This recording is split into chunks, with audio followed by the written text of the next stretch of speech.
No question about it. QB1 for the Dolphins, one Tua Tagovailoa. There is a question about QB2, though. Is it Mike White making $4 million a year or Skylar Thompson making less than $1 million a year?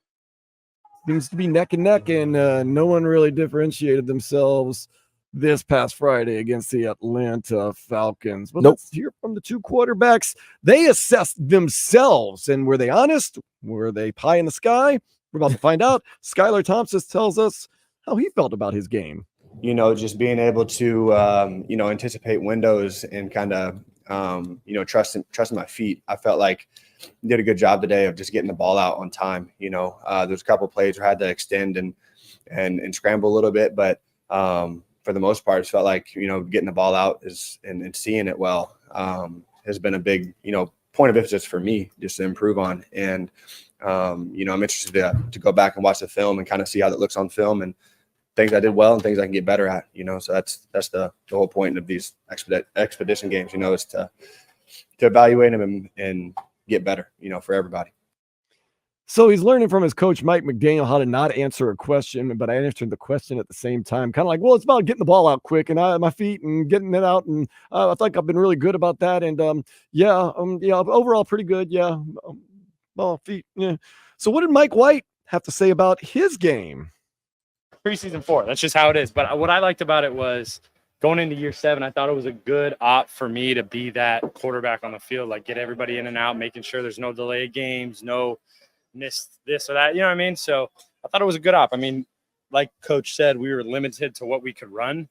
And I think the other side of the ball knew that too. So it was kind of like, But like I said, there's still other things that you can work on as a quarterback that I thought I got good reps in today. Yes, I do understand that. We've given him that pass as far as the guys he was throwing to, also limited in what you can show, what you can do. Doesn't change the fact that some of his passes were very off the mark, Vlad. I don't know if you saw it at the stadium. Of course I saw it at the stadium. I was right there when he answered that question. I was right next to him when he answered that. And I'm like, he thought he had a good week. He liked the performance that he had during the scrimmages with the Commanders during the week. And he felt he had some type of presence and command of the offense when the team was not with all their weapons, like they said. So it's agreeable. I mean, listen, man, you got to take some positives in the performance. The team won, and he'll have a better opportunity, I think, coming up this weekend or next Saturday against the Commanders. I said Commanders week 1. It was the Falcons. I'm sorry. They're playing the Commanders this Saturday. He felt like he had a good scrimmage against the Falcons. And for some reason, he still felt like he had a good game on Friday. Well, he's going to have a better opportunity this Saturday because I think he'll probably be the first backup. Right. Well, I expect him to flip-flop Scott Thompson and Mike White, but once again, we don't know what we don't know. We don't know how, maybe they might put in some certain starters in, maybe Tua may get a series or two, or they may wait for week 3 to make him have 2 or 3 series. Maybe with the way the schedule is, maybe you have them play a series or 2 in week 2 and then maybe do a whole half, maybe in week 3, because you do have a good 2 weeks off between the last preseason game and the first regular season game.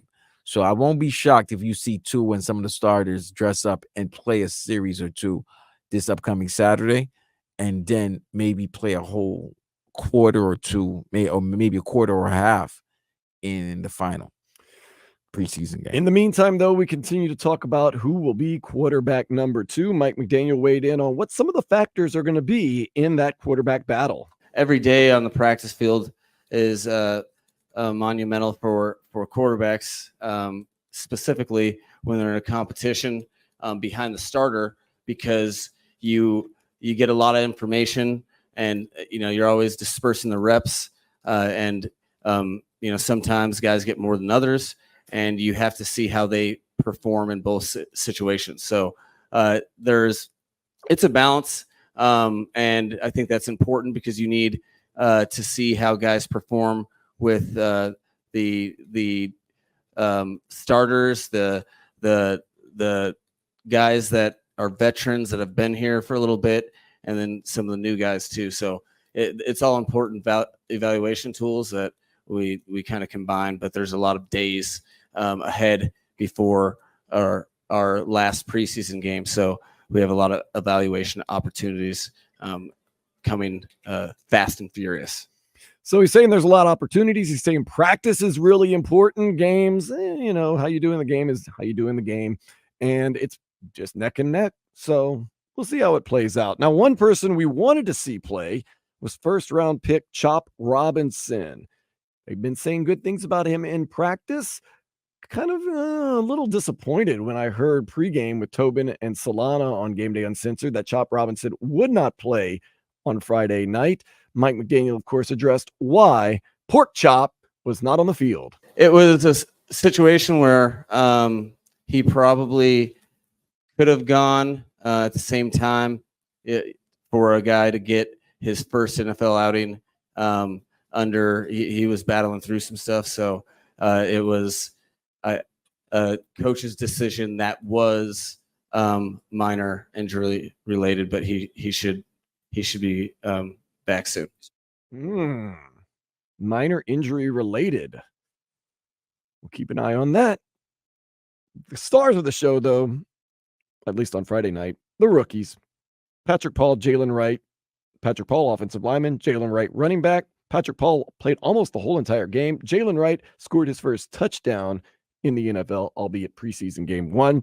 Patrick Paul talked about he ain't nervous. He's excited. Honestly, the nerves get you a little bit, but I was more excited. I think it was more excitement than actual nervousness. I was just ready to get out there. So, yeah. Got to excite you a little bit. We'll see what happens in week 2 of preseason. Now, Jalen Wright, I like this. He's not talking about just getting the ball and running. He has got some intentions when he has the ball. I feel like I'm like explosive. I'm not somebody that's going to dance around in the hole. If I see a cut, I'm going to hit it with full speed. If I get in the open field,